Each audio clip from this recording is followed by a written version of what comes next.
السلام علیکم ورحمۃ اللہ وبرکاتہ۔ بسم اللہ الرحمن الرحیم۔ مری قبیلے اور انگریزوں کے درمیان منفی تعلقات 1840 کو اس وقت پیدا ہوا جب درہ بولان سے گزرنے والے سر جوہین کے قافلے پر سردار دعا خان مری کی قیادت میں مری فوج نے حملہ کیا۔ اس حملے کے بعد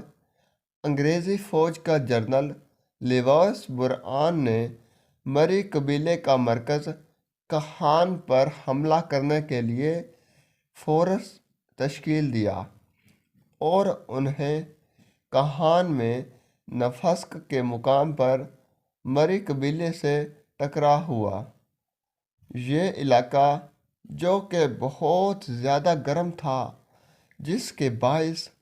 کئی فوجی گرمی اور پیاس کے نذر ہو گئے اور چند سالوں بعد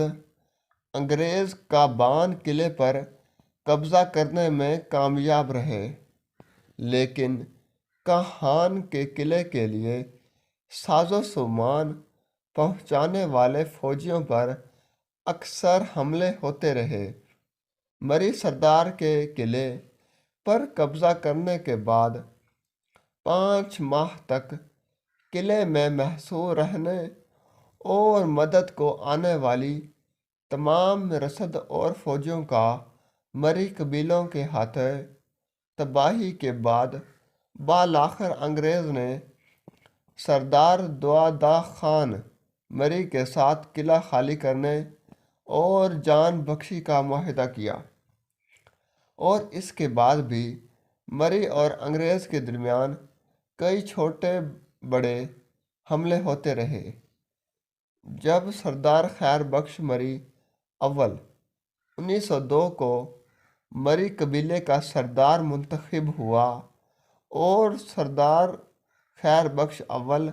نے بلوچستان میں جاری انگریز کے ٹیکس کو ختم کرنے اور مری بلوچوں کو انگریزی فوج میں بھرتی کرنے سے انکار کیا، اور سبی جرگے میں جن جنرل لارڈ نے تمام سرداروں کو بگھی کھینچنے کا کہا، تو سردار خیر بخش مری اول نے تلوار لہرا کر کہا کہ میں رسوائی سے موت کو ترجیح دوں گا۔ اس کے بعد مری اور انگریزوں کے درمیان